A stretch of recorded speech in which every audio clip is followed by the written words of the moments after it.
hacer sobre antibióticos que inhiben la síntesis de ácido nucleico. ¿Ya terminaron de hacer todos los demás grupos de antibióticos? ¿Sí? Bueno, ustedes saben que la clasificación más utilizada, disculpe que esté sentada, pero ustedes, algunos saben que yo me lesioné la rodilla, no puedo estar parada. Entonces, mejor cierran la puerta ahí y allá para que no se vaya la voz por allá por él. Bueno, entonces, hay antibióticos que, de acuerdo al mecanismo de acción, algunos inhiben la síntesis de la pared celular, pero por varios pasos, alteran la síntesis de la pared celular en diferentes pasos, ¿no? Otros que inhiben la síntesis proteica bacteriana, otros que inhiben la síntesis de ácidos nucleicos, ¿no? Entonces nosotros vamos a ver este grupito de bioterápicos y antibióticos que actúan de esa manera. Como en todos hay varios mecanismos, ¿no? Entonces, lo que nosotros vamos a ver es la inhibición de la síntesis de nucleótidos. Pero también hay la conversión de nucleótidos y la interferencia con las polimerasas involucradas en la replicación y transcripción del DNA. Aquí también tenemos un grupo de antibióticos que vamos a ver. No vamos a ver las sulfas, que son los que inhiben la síntesis de las purinas y las pirimidines bacterianas, ¿no? Eso no vamos a ver. Ustedes saben que las bacterias son elementos procariotas, son unicelulares y que tienen un núcleo, no tienen núcleo. El material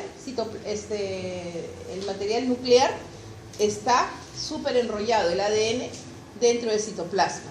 Si nosotros separamos el ADN, es una tira larga que incluso es más grande que la célula. Entonces, para que pueda estar dentro del contenido citoplasmático, tiene que estar súper enrollado. Entonces hay algunas enzimas, ¿no? Como son las DNA girasas las DNA girasas o topoisomerasas, ¿no? Vamos a ver este grupo antibiótico que son las que van a alterar, ¿no? a la enzima DNA girasa y van a impedir el superenrollamiento, o sea, están formando cadenas de hélices, de superhélices, ¿no? Esto no vamos a ver ni sulfas ni cotrimazol. Vamos a ver también a las rifampicinas que actúan sobre la DNA polimerasa. Eso lo vamos a ver. Y también vamos a ver a los nitroimidazoles, ¿no?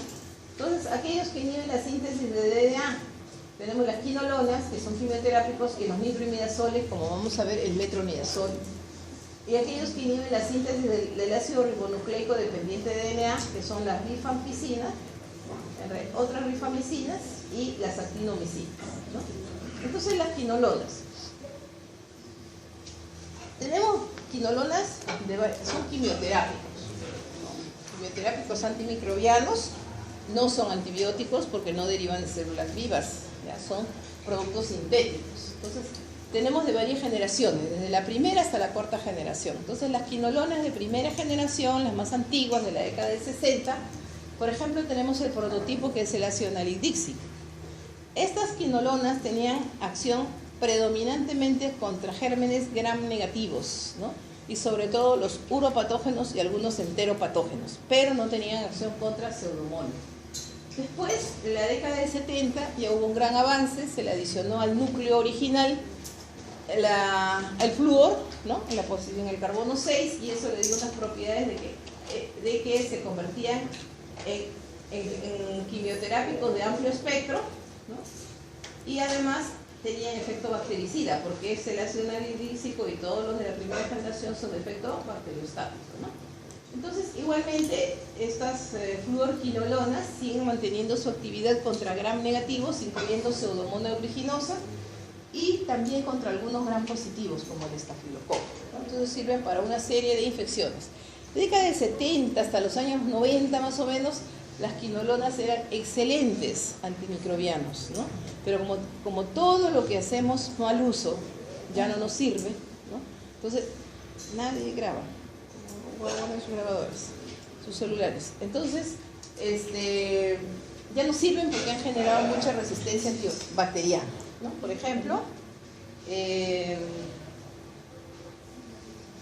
las pseudomonas. Era la ciprofloxacina, era un excelente antiseudomonial, pero ahora la mayor parte de cepas de Pseudomonas aeruginosa son resistentes a la ciprofloxacina. Sin embargo, sigue siendo útil, ¿no? Y a pesar de que la Pseudomonas es resistente, cuando tenemos cepas de Pseudomonas multiresistentes, siempre entra en la terapia combinada. Tiene que hacer combinación de antibióticos. El segundo grupo son los nitroimidazoles, ¿no? Que todos estos antibióticos como el metronidazol, el tinidazol, el cenidazol, tienen un grupo nitro, ¿no? Estos actúan sobre todo con bacterias anaerobias. Entonces el grupo nitro, una vez que entra en este medio de anaerobiosis, es reducido por las bacterias y porque viene a ser como un protoantibiótico, ¿no? Protofármaco. Entonces el antibiótico reducido produce la ruptura del ácido desoxirribonucleico, ¿no? Y aparte de que son excelentes para infecciones por anaerobios, también abarcan las infecciones por protozoarios. Bueno, entonces retornando a las quinolonas, ¿no? Este es el núcleo, ¿no?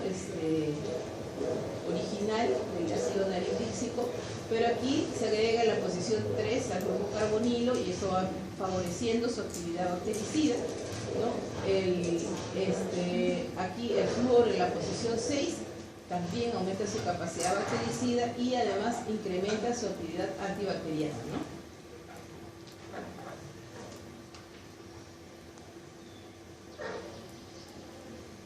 Entonces, por ejemplo, la influenza, ¿qué favorece, ¿no? La adición de estos radicales, ¿no? Los carbonilos o el flúor, ¿no? Van a aumentar la potencia antibacteriana, tienen mayor unión a las enzimas, a las DNA quirasas y topoisomerasas, ¿no? De esta manera son más potentes y mayor espectro antibacteriano. El ácido naridíxico y la ciprofloxacina, ¿no? Aquí está visionado el John Flúor. Muy bien, entonces, ¿cuál es el mecanismo de acción de las quinolonas, ¿no? Por ejemplo, este es el DNA, ¿no? Ven qué grande es, está relajado. Y para que pueda caber dentro de la estructura de la célula bacteriana tiene que estar formando hélices con un superenrollamiento, ¿no? Y para que se haga ese superenrollamiento, en las bacterias gram negativas son las DNA girasas o topoisomerasas 2 y en las bacterias gram positivas son las topoisomerasas 4. Entonces inhibe a la enzima DNA girasa y las topoisomerasas. Entonces tenemos que se clasifica en todas las generaciones. ¿Y por qué no se ve? ¿Qué pasó? ¿Ah? No, pero está completo.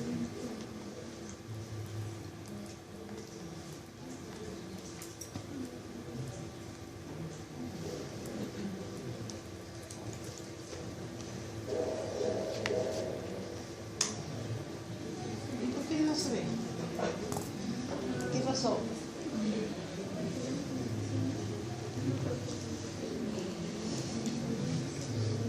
No sé. Bueno, entonces la de primera generación aquí dice que son bacteriostáticos. Dice que son eficaces contra gram negativos y que excluyendo la Pseudomonas aeruginosa, ¿no? De estas, ¿no? Entonces tenemos que se utilizan básicamente para infecciones urinarias por gérmenes sensibles, ¿no? ¿Cuál es el principal germen que produce la infección urinaria? El Escherichia coli, ¿no? Más del 90% de los casos de las infecciones urinarias complicadas y no complicadas, el agente etiológico es la Escherichia coli, ¿no? Y además son útiles en las infecciones por salmonella, ¿ya? Entonces el prototipo es el ácido naridíxico, pero también tenemos el ácido oxolínico, sinoxacina, rosoxacina, el ácido pipemídico y el pirimídico, ¿no? Que todavía estamos usando el ácido naridíxico, su nombre original es wintomilón, de Winter o Arturo Winthrop. Después vemos a las quinolonas de segunda generación. Este fue el gran avance, ¿no? Las más utilizadas por vía oral, la ciprofloxacina, la norfloxacina y la ofloxacina, ¿no? De estos, la mayor actividad de mayor espectro y de menor penetrancia, porque también se pueden utilizar por vía parenteral, el ciprofloxacino. Y el ofloxacino fue superado porque el costo, esto lo supera muchísimo a la ciprofloxacina, ¿no? Entonces, tienen actividad antibacteriana contra gram negativos, incluyendo pseudomonas, Neisseria gonorrea, Haemophilus influenza y Haemophilus ducreyi, ¿no? Entonces, ¿qué produce? Ya sabemos que aquí la Neisseria gonorrea produce la gonorrea, que es una enfermedad de transmisión sexual. El Haemophilus influenza puede producir diversas patologías, ¿no? Ahora, como ya desde más o menos 10 años atrás ya se ha implementado la vacunación en la edad pediátrica, en la etapa de la lactancia, 2, 4 y 6 meses, la vacuna, la pentavalente, que incluye la vacunación contra Haemophilus influenza. Pero antes de la era de la vacunación contra Haemophilus, estas eran infecciones hasta fatales para los niños menores de 2 años, ¿no? Produciendo otitis media, neumonías, meningoencefalitis, con alta mortalidad, morbimortalidad, ¿no? Entonces, ¿y el Haemophilus ducreyi qué produce? El chancro, ¿no es cierto? Chancro, claro. Ya. Y los gram positivos tenemos que son sensibles el Staphylococcus aureus, el Staphylococcus epidermidis. Incluso pueden ser, son sensibles algunos estafilococos resistentes a la zoxazol penicilina, ¿no? Y a las cefalosporinas. Y también tienen actividad contra micobacterias, incluyendo el Mycobacterium tuberculosis. Eso no se ve. Bueno, dentro de la tercera generación, la que más se utilizó y se sigue utilizando es el levofloxacino, ¿no? Aparte de estos gérmenes que conservan su actividad importante contra gram negativos, también extienden su actividad contra otros gram positivos, ¿no? Incluyendo el Streptococcus pneumoniae y el Streptococcus pyogenes. Y para bacterias atípicas. ¿Qué bacterias atípicas conocen ustedes?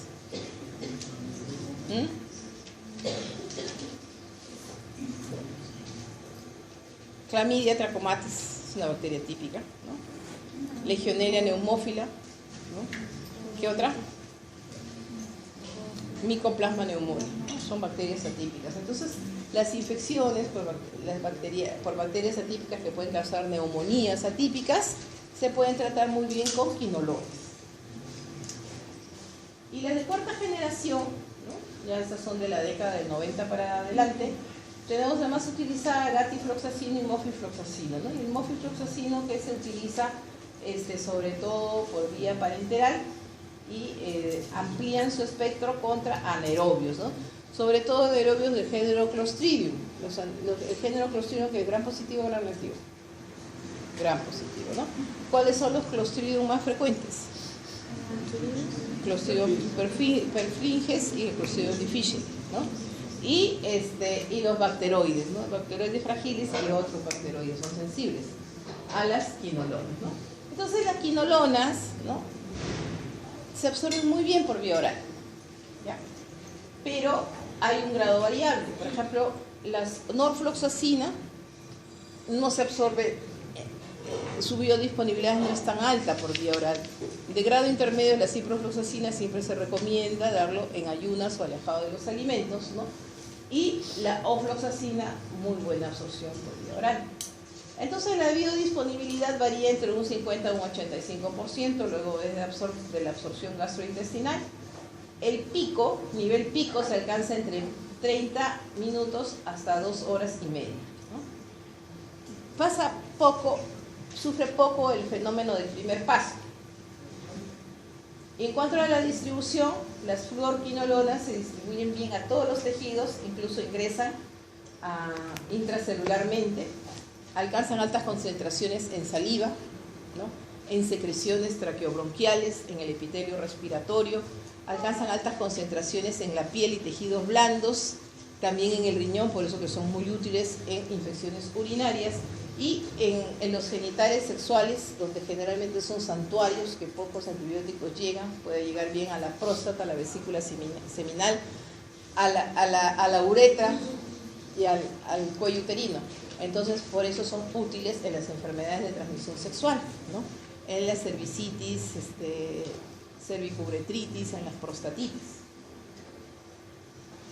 También llegan bien al líquido sinovial, es decir, pueden ser útiles para manejar osteoartritis y también infecciones intraabdominales, ¿no? Muy bien, entonces, en adultos, por ejemplo, si tenemos una infección urinaria complicada, grave, les podemos dar ciprofloxacina, 750 miligramos cada 12 horas vía endovenosa. Infecciones moderadas, 500 miligramos cada 12 horas. Hay que corregir la dosis, ¿no?, cuando hay alteración en la función renal, ¿no?, cuando la depuración es menos de 30 mililitros por minuto, es acá, hay que corregir. ¿Ya?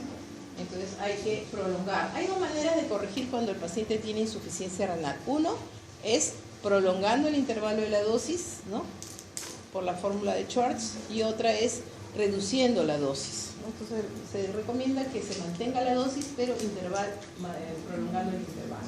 ¿Ya? Muy bien. Las fluoroquinolonas tienen ventajas frente a las de primera generación. Primero, que tienen una vida media más larga. Segundo, que tienen, como ya les dije, un efecto bactericida frente al efecto bacteriostático de la de primera generación.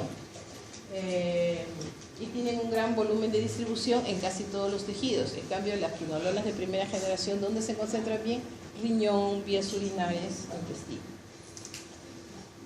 Las de tercera generación, ¿no?, ya hemos dicho que siguen manteniendo contra gram negativos, amplían contra gram positivos como streptococo, piógeno, neumococo, y también tienen actividad contra anaerobios, ¿no?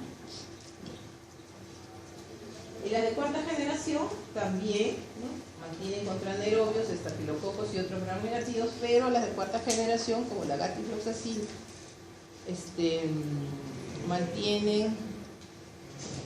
pierden ya su efectividad contra pseudomonas, ¿no?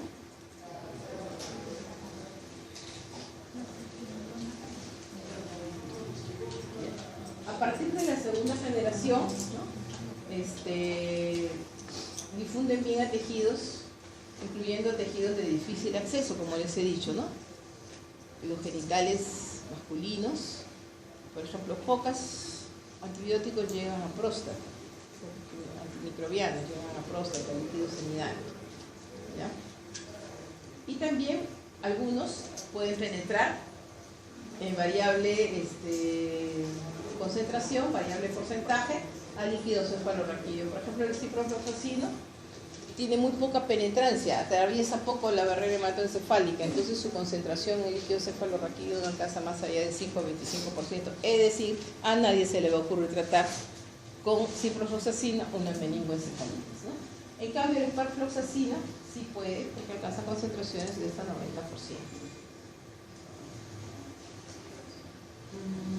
Bueno, entonces los usos clínicos, ¿no? Ya hemos visto, repetimos, primera generación para infecciones urinarias entéricas, incluyendo salmonelosis, ¿no? La de segunda generación, incluso la ciprofloxacina sigue siendo de primera línea para el tratamiento de la fiebre tifoidea y las salmonelosis notíficas, ¿ya? Ya hemos visto, incluso para enfermedades de transmisión sexual, ¿no es cierto?, prostatitis, uretritis, cervicitis, gonocócica. Infecciones respiratorias tanto altas como bajas, ¿no? Inclusive neumonías adquiridas en la comunidad, neumonías complicadas o neumonías intrahospitalarias y osteomielitis.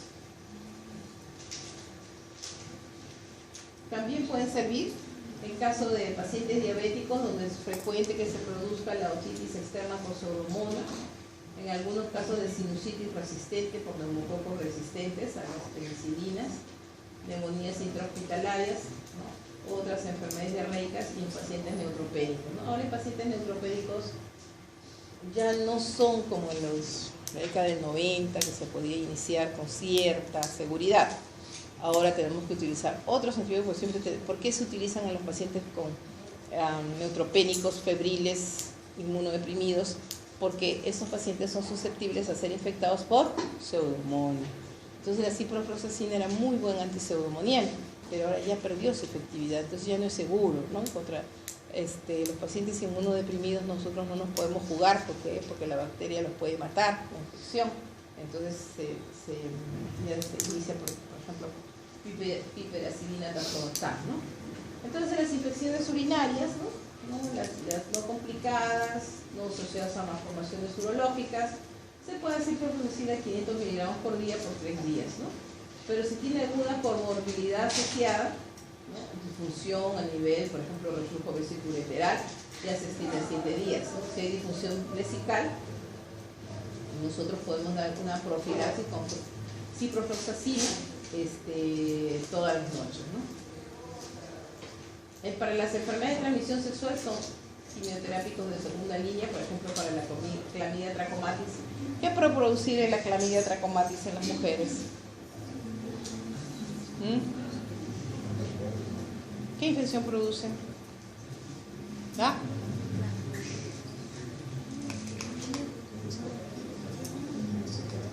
Les queda para revisar, pero cuando atraviesan el canal del parto, los niños pueden tener conjuntivitis, ¿cierto? Pero una conjuntivitis especial, diferente de otras. ¿Cómo es? Esa conjuntivitis con pseudomembranosa, ¿ya? Entonces, esas son las infecciones por clamidia que se pueden producir en las gestantes y en los recién nacidos. Entonces aquí la dosis, ¿no? La enfermedad de transmisión sexual de 250 a 500 miligramos por día por 7 días, ¿no? Y levofloxacina 500 miligramos por día. En las enfermedades pélvicas inflamatorias, ¿no? Producidas por clamidia trachomatis, Neisseria gonorrea o infecciones por anaerobios, generalmente son mixtas, ¿no? No es un solo agente, 14 días, ¿ya? En las infecciones digestivas, shigellosis, en la diarrea del vajillero, infecciones neumocócicas, neumonías atípicas, como ya les dije. Ya les dije que también era, como tiene acción contra Mycobacterium, incluyendo Mycobacterium tuberculosis, Mycobacterium avium, ¿no? Entonces se puede utilizar como un quimioterápico de segunda línea, ¿ya? Cuando hay resistencia, cuando se ha demostrado resistencia a isoniazida, rifampicina, piracinamida y etambutol. También está indicado en los estafilococos, ¿no? Resistentes a meticilina. SARM es un estafilococo resistente a meticilina, ¿ya? Y se puede asociar ciprofloxacina con rifampicina. Bueno, entonces, ¿qué otras aplicaciones terapéuticas, no? También les dije al inicio, infecciones de piel y tejidos blandos, sobre todo en pacientes obesos o diabéticos que desarrollan un síndrome de pie diabético, en los obesos, así grandes obesos que por el éstasis venoso que hay, que se producen úlceras, ¿no? Crónicas y se sobreinfectan, en la enfermedad vascular periférica, también en la foliculitis por gram negativos, ¿no? Por ejemplo, las infecciones que se presentan en los pacientes que usan barba, bigote, ¿no? O foliculitis en otras zonas como en las axilas, etc., ¿no? El acné, ustedes saben que el acné es producido por el Corynebacterium acné, y el tratamiento de primera elección en el tratamiento del acné viene a ser las tetraciclinas, ¿no? De acción prolongada, la segunda generación, como la oxiciclina, la aminocilina. Pero algunos pacientes no toleran las tetraciclinas, desarrollan fotosensibilidad, etcétera, u otras reacciones adversas medicamentosas. Entonces, una alternativa es utilizar plastinolona, ¿no? Puede ser levofloxacina o ciprofloxacina. En enfermedades de transmisión sexual, en gonococias, ¿no? Uretritis, enfermedades, ya hemos visto, ¿no? La EPI, la enfermedad inflamatoria pélvica asociada a metrolidazol, clindamicina o ceftriaxona. Y también la lepra lepromatosa asociada a Dapsone. Tiene muchos mecanismos de resistencia bacteriana, ¿no? Sobre todo, el principal mecanismo es la alteración de las moléculas blancas, ¿no? Entonces se hacen resistentes, ¿no? La DNA girasa o las topoisomerasas, entonces ya no pueden bloquear el superendodermal. Otra es, ¿no? Que la impermeabilidad del antibacteriano a la célula, eso generalmente en gram negativos, y esta resistencia se puede, digamos, extender a aminoglucosis 2 y beta-lactámicos, ¿no? Y la producción de bombas de flujo, ¿no? Tanto para gram positivos y gram negativos, ¿no?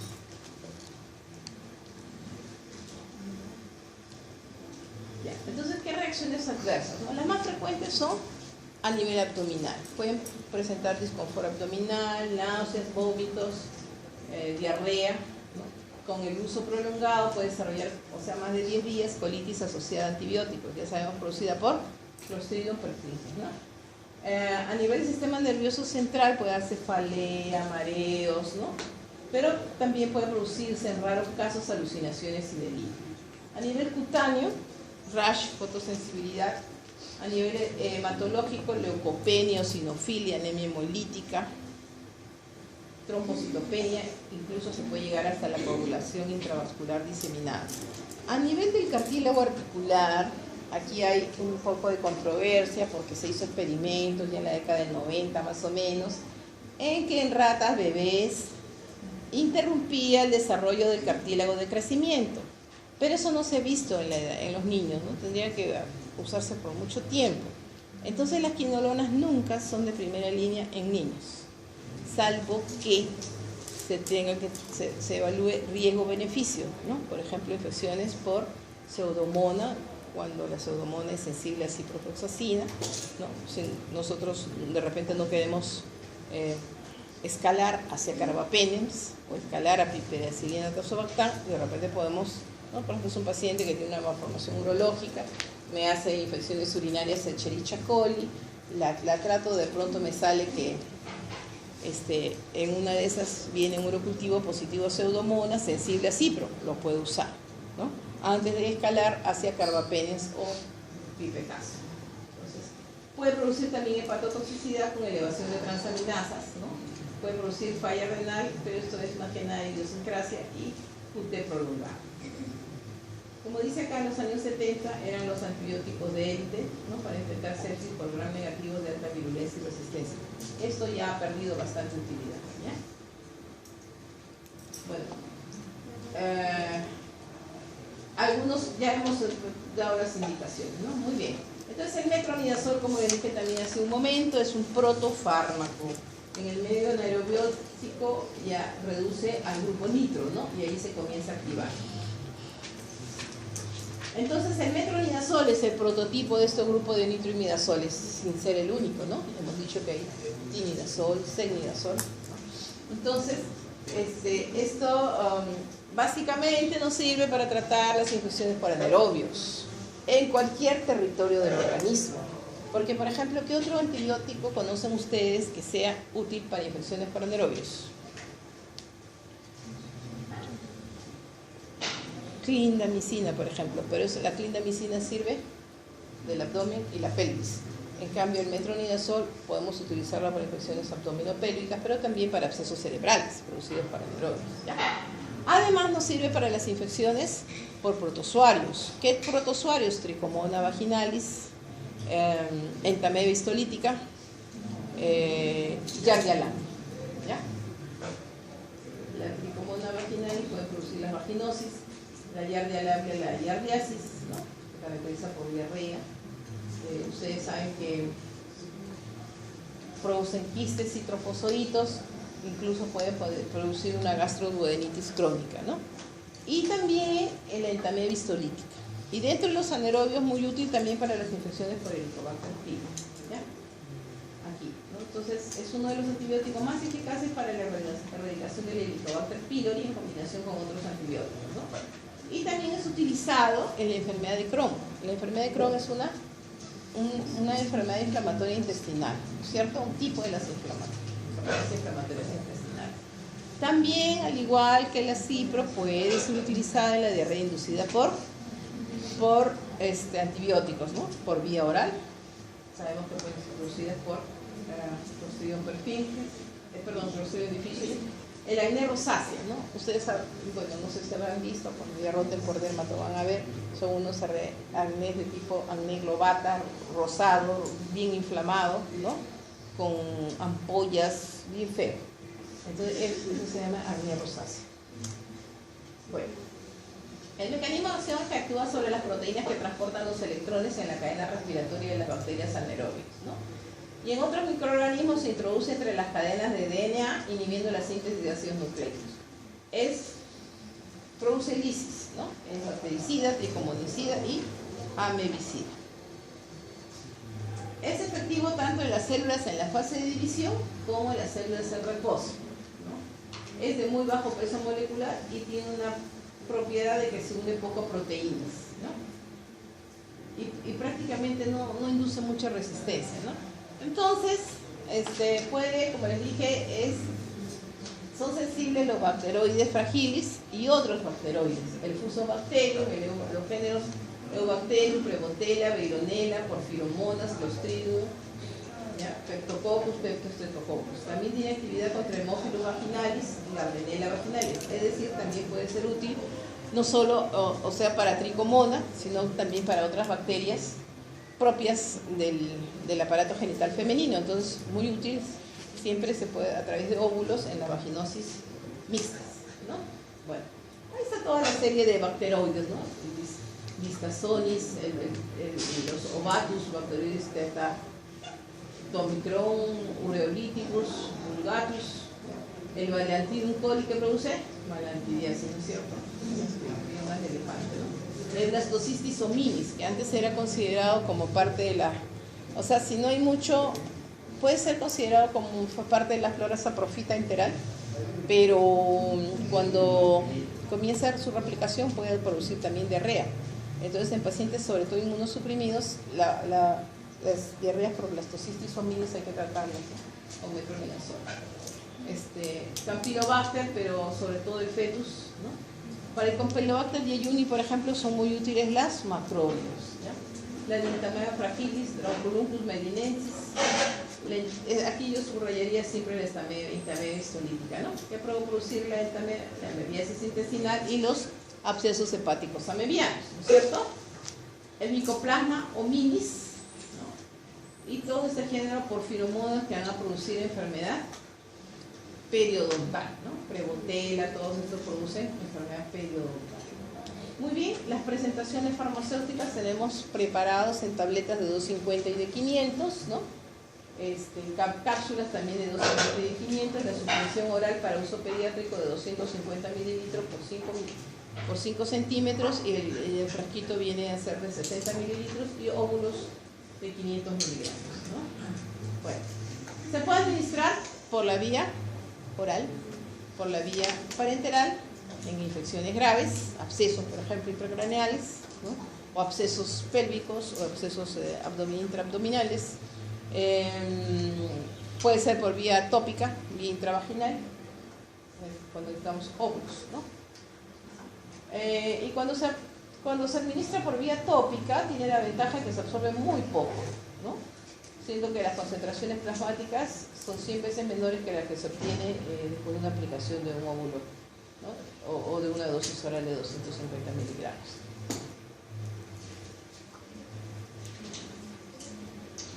Se distribuye muy bien a todos los tejidos y fluidos corporales, incluyendo llegan bien a hueso, llegan bien a vesícula, llegan bien a páncreas, ¿no? Otros fluidos peritoneales, pleurales, vaginales y seminales, ¿no? Cruza bien la barrera hematoencefálica, produciendo niveles significativos de líquido cefalorraquídeo, pero también cruza la barrera la barrera placentaria, por lo cual está contraindicado en el primer trimestre de la gestación, ¿no? Y se excreta en la leche, ¿no? Se metaboliza a nivel hepático por hidroxilación, oxidación y glucuronoconjugación. El metabolito más importante del metronidazol es el 2-hidroximetilmetronidazol, que tiene bastante actividad todavía, antibactericida y anticonvulsual, ¿no? Se excreta en un 60 por 80% por vía renal. Tiene una semivida de eliminación de aproximadamente 8 horas. La difusión renal no altera los parámetros farmacocinéticos y se puede erradicar por hemodiálisis más no por diálisis peritoneal, ¿no? Entonces, por ejemplo, hay infecciones por anaerobios sensibles, ¿no? Una enfermedad pélvica inflamatoria que esté produciendo o un absceso intraabdominal. Entonces, por vía endovenosa de 1 a 2 gramos por día, repartida en 2 a 4 dosis, ¿no? Cuando usamos, por ejemplo, para el tratamiento de infecciones por anaerobios en niños, la dosis usual va de 15 a 30 miligramos por kilo, ¿ya? Y luego se puede reducir a 7.5 miligramos cada 6 horas. Ya hemos hablado de las infecciones vaginales, la colitis por Clostridium difficile, en la amebiasis, ¿no? Los abscesos hepáticos, agria rosácea por vía tópica 2 veces al día. Hay una solución preparada con metronidazol, ¿no? También se puede utilizar para la profilaxis en la cirugía de colon, ¿no? Ustedes saben que cuando se va a operar de esófago, de colon, hay que esterilizar bien, porque si no las complicaciones pueden ser fatales, ¿no? Entonces se esteriliza el colon, puede ser con neomicina, pero también puede ser con metronidazol, ¿no? Para las víctimas de violación y evitar las infecciones de transmisión sexual, aparte de la prevención del VIH, ¿no? 2 gramos vía oral asociada a ceftriaxona y acitromicina, ¿no? Y para la erradicación del Helicobacter pylori se puede asociar con otros antibióticos, por ejemplo, amoxicilina con ácido clavulánico. ¿Qué otro se utiliza para acitromicina? ¿No? Y omeprazol, acitromicina, claritromicina, o sea, un macrólido, y por 14 días, 2 semanas, ¿no? Para el tratamiento de las infecciones por el Helicobacter pylori, las gastritis por el gastroduodenitis por el Helicobacter pylori. ¿Qué riesgos hay el Helicobacter pylori?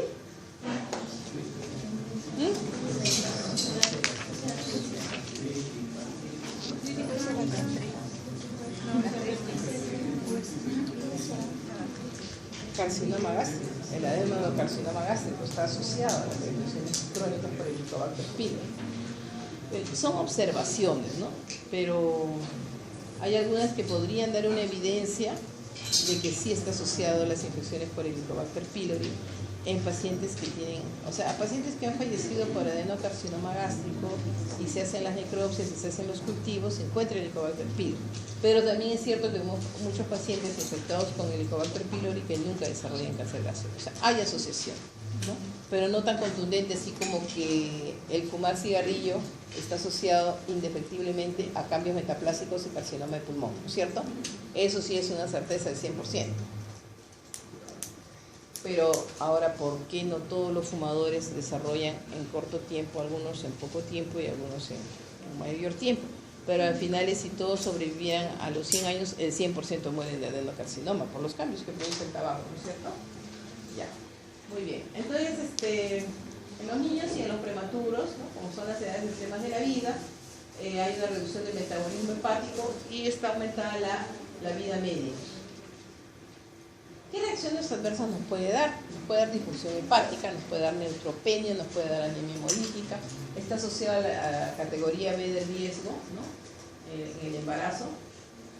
Pero puede producir serostomía, ¿no? Que puede incluso empeorar la enfermedad periodontal, inducir caries o candidiasis oral, ¿no? Aparte puede dar fiebre, exantema, alérgico, ¿no? Cefalea, mareos, ataxia. Puede dar glositis, estomatitis, la orina se puede teñir de color marrón, ¿no? Está asociado a cierta teratogenicidad, ¿no?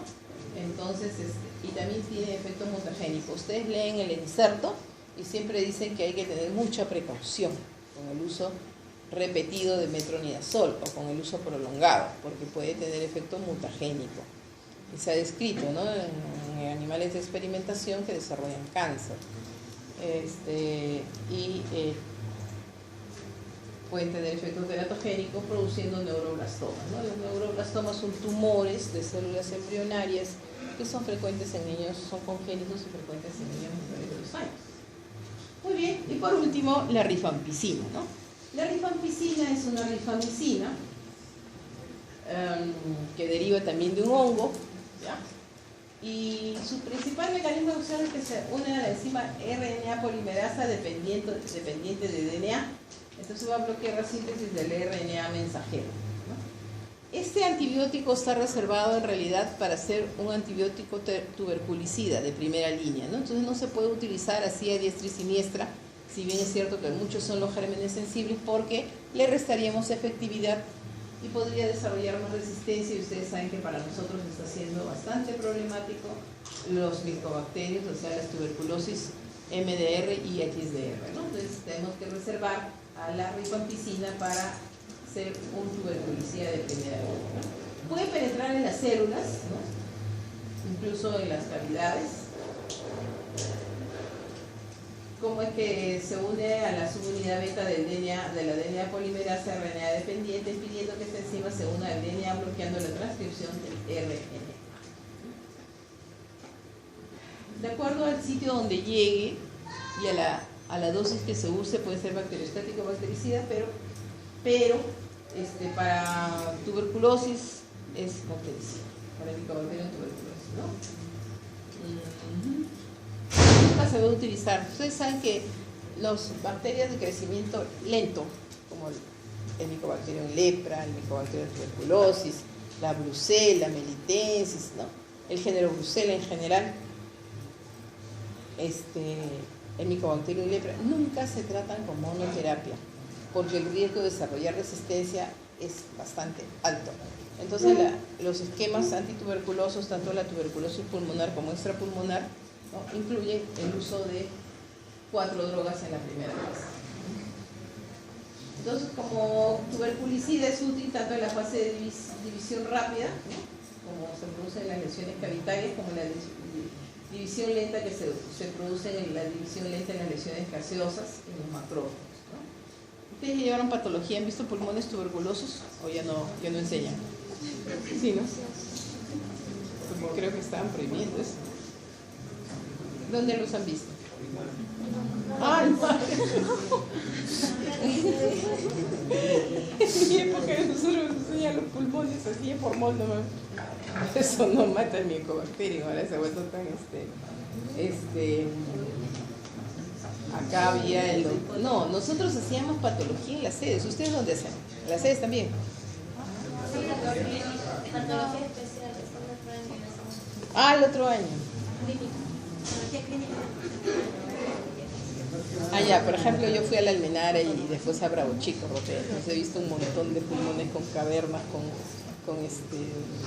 calcio, ¿no?, con lesiones gaseosas. Y después, pero sí se han visto, por ejemplo, en microbiología, me imagino que se han visto los de acá, cómo se meten a los macrófagos, ¿no? Vale, en serio.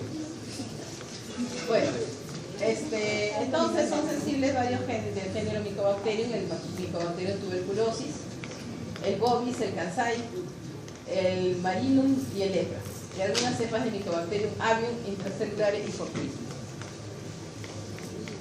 También, aparte de eso, ¿no?, por ejemplo, ¿para qué nos puede servir? Así son indicaciones muy puntuales. Para la profilaxis de las infecciones por Neisseria meningitidis. Cada cierto tiempo nosotros podemos tener, ¿no?, meningitis meningocócica. Incluso hay un cuadro que produce la Neisseria meningitidis, que es un cuadro purpúrico de evolución rápida y fatal, ¿no? Entonces, la meningocosemia.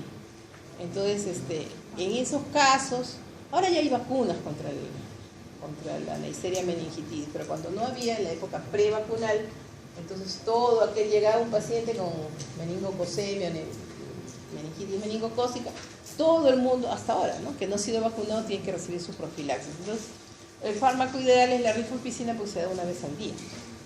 ¿Ya? También puede ser infecciones por Staphylococcus aureus, no mucho, ¿no? Haemophilus influenza, o sea, Legionella neumófila puede ser, porque también aquí se puede tratar con macrólidos. Para estas infecciones atípicas, si se hacen resistentes a macrólidos, o pues a rifampicina, ¿no?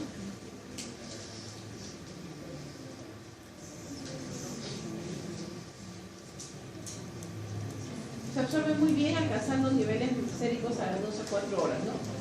Antes se recomendaba, ya vamos a acabar, cada 12 horas, pero ahora ya monodosis. Así se reduce la posibilidad de reacciones adversas medicamentosas, ¿ya? Se distribuye muy bien a todos los líquidos y tejidos corporales. Incluso hay que recordar que cuando el paciente recibe rifampicina hay que advertirle que todo se va a tener de color naranja. Sus lágrimas de color naranja, su saliva, sus deposiciones, su orina, etcétera, ¿no? Entonces se produce lo que es el síndrome del hombre naranja, ¿ya?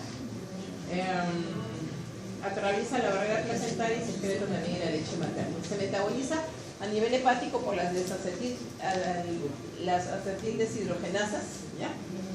Y también sí experimenta así el fenómeno del primer paso, ¿ya?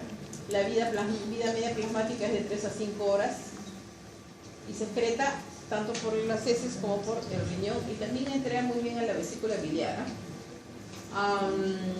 La dosis en el adulto tope 600 miligramos por vía oral cada 24 horas, ¿no? y se debe utilizar la tuberculosis conjunto con isoniazida, piracinamida, streptomicina o etambutol.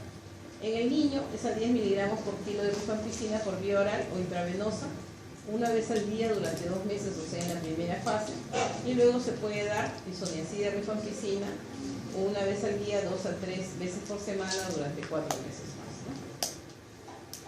Muy bien. Hay que tener, ¿cuál es su principal efecto adverso? O sea, el hombre naranja es un efecto colateral, pero se tolera. Hay que advertirle al paciente, no le va a producir mayor daño, ¿no? Pero sí, el principal daño es la hepatotoxicidad y se va a presentar generalmente por un fenómeno de hipersensibilidad tipo 2 que se produce cuando se interrumpe el tratamiento, ¿no? O sea, pacientes tuberculosos que están más o menos yendo bien, interrumpen el tratamiento y cuando vuelven a reiniciarlo, ahí se produce la hepatotoxicidad que obliga a suspender el tratamiento, ¿no? Más allá de elevar el valor normal 2 veces, el valor normal de transaminasa, se tiene que suspender el tratamiento con rifampicina. El consumo de alcohol aumenta el riesgo de hepatitis inducida por rifampicina, ¿no? Se recomienda monitorizar la función hepática en todos los pacientes. O sea, antes de iniciar el tratamiento específico, se le hace su transaminasas basales, su perfil hepático basal, y a las 2 semanas se hace un control para ver si hay algún grado de hepatotoxicidad, ¿no?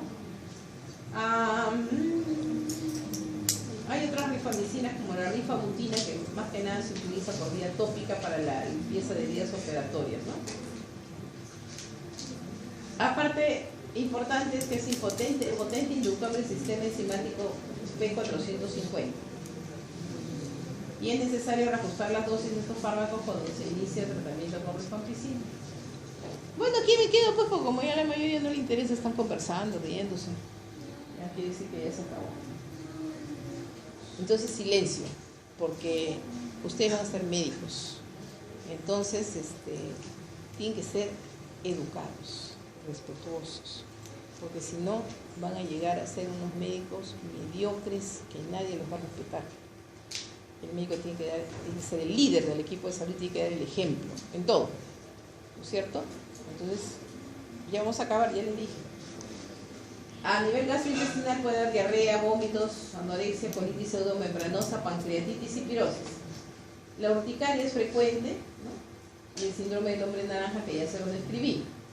Esto ya les avisé también en quienes se presentan, ¿no? Cuando se utiliza, se abandona el tratamiento y se recupera, se puede presentar leucopenia, hemólisis, anemia, ¿no? Incluso shock con insuficiencia renal.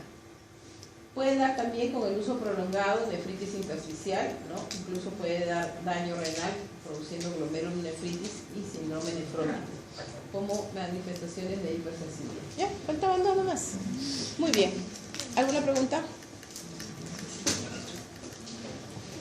Ya, gracias. Una pregunta. Mi lista. Ahí estamos. No pasa lista. Sí, te escucho. ¿Puede explicar un poco la contraindicación de si una persona le está dando rifampicina, por qué no le pueden dar warfarina? La warfarina es un anticoagulante. Puede producir